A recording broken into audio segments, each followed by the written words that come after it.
안녕하세요. 오늘은 종교 역사의 판도를 완전히 뒤바꿔 놓은 정말 혁명적인 아이디어 하나를 깊이 파고 들어볼까 합니다. 자, 한번 이런 근본적인 질문으로 시작해 볼까요?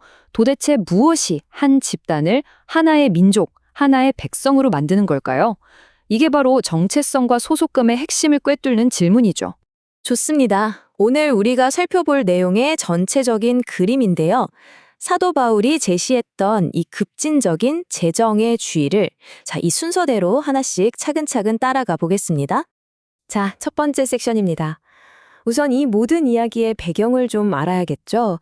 바울이 살았던 시대, 그리고 그가 나중에 완전히 뒤바꿔 놓을 그 근본적인 개념이 무엇이었는지부터 짚고 넘어가야 합니다. 수백 년 동안 말이죠. 하나님의 백성이 된다는 건 굉장히 명확했어요.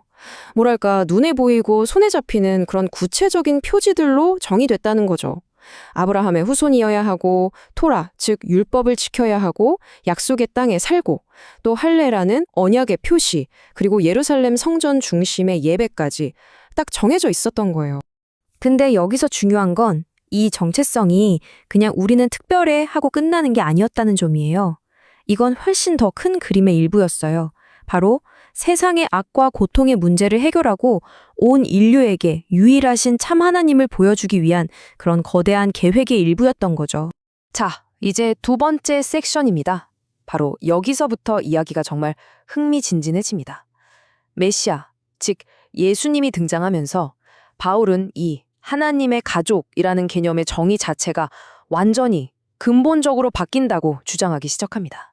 이 표를 보시면 그 핵심적인 변화가 한눈에 들어오죠. 이전에는 토라, 즉 율법을 지키는 행위와 아브라함의 혈통이 기준이었다면 이제는 완전히 새로운 기준이 제시됩니다. 바로 메시아의 신실하심과 그것에 대한 우리의 믿음과 신뢰죠. 정체성의 무게중심이 혈통에서 믿음으로 완전히 옮겨간 겁니다. 이게 그냥 이론적인 논쟁에 그친 게 아니었어요. 실제로 안디옥이라는 곳에서 큰 사건이 터졌죠. 사도 베드로가 식사 자리에서 유대인 출신 신자들과 비유대인 출신 신자들을 나눠서 앉게 한 거예요. 말 그대로 두 백성을 위한 두 개의 식탁을 만들어버린 거죠. 바울은 이걸 보고 엄청나게 분노합니다. 이건 복음에 대한 명백한 배신이라고 생각했어요. 그의 비전은 아주 명확했습니다. 하나의 가족을 위한 하나의 식탁, 메시아 안에서는 유대인, 비유대인 구분 없이 모두가 한 가족이고 당연히 한 식탁에서 함께 해야 한다는 거였죠. 이걸 설명하기 위해서 바울이 꺼내든 핵심 개념이 바로 칭의입니다. 좀 어려운 말처럼 들릴 수 있는데 쉽게 말해 누가 공식적으로 하나님의 가족 구성원으로 인정받는가에 대한 선언, 일종의 멤버십 배지라고 생각하시면 돼요. 갈라디아서의 이 구절이 그 핵심을 정확히 짚어주죠. 사람이 의롭게 되는 것은 율법의 행위로 말미암음이 아니오 오직 예수 그리스도의 신실하심으로 말미암는 줄 알므로. 여기서 정말 중요한 건 이 새로운 멤버십의 자격이 내가 뭘 해서 얻는 게 아니라는 거예요. 전적으로 메시아께서 하신 일, 그분의 신실하심에 근거한다는 거죠. 그러니까 결정적인 포인트는 이거예요. 우리의 새로운 정체성은 우리의 행위로 결정되는 게 아닙니다.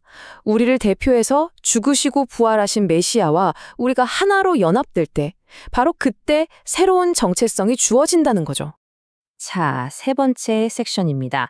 그런데 말이죠. 이렇게 배경도 문화도 다른 다양한 사람들이 모인 새로운 공동체가 과연 제대로 작동할 수 있을까요? 그 동력은 어디서 나올까요? 바울은 여기서 또 하나의 아주 결정적인 요소를 이야기합니다. 바울은 옛 언약과 새 언약을 아주 선명하게 대조해서 보여줍니다.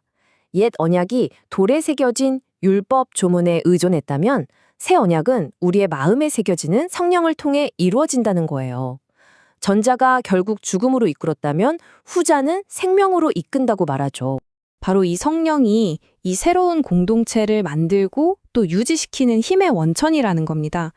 그리고 토라가 본래 의도했던 그 거룩한 삶을 이제는 정말로 살아낼 수 있도록 힘을 주시는 분도 바로 성령이라는 거죠.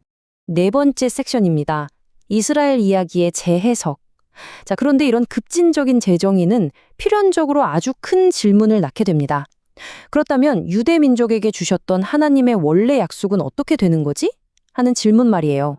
바울도 이 문제를 피해가지 않습니다.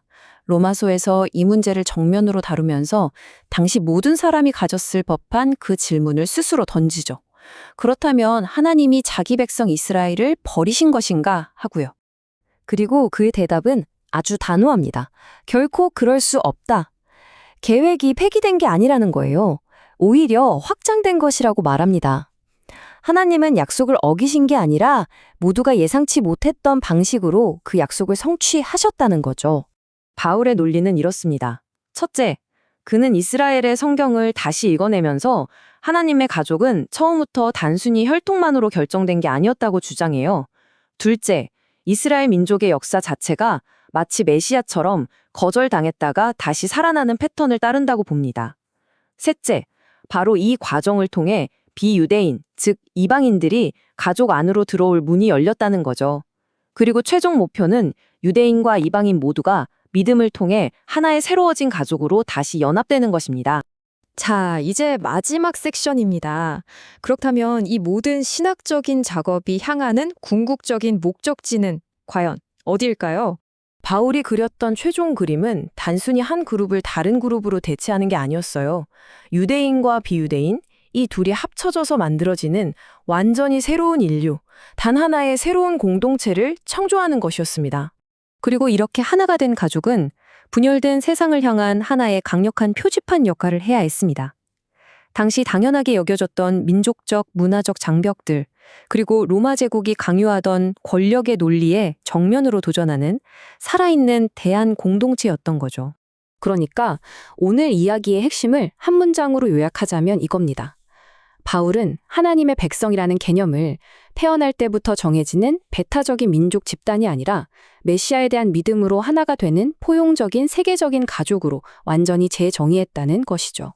자, 그리고 이 고대의 사상은 오늘날 우리에게도 아주 중요한 질문을 던집니다. 여전히 수많은 분열과 갈등으로 가득 찬 이 세상에서 우리가 공유하는 배경이 아니라 공유하는 믿음을 기반으로 공동체를 세운다는 것은 과연 어떤 의미일까요? 한번 생각해 볼 만한 질문이죠.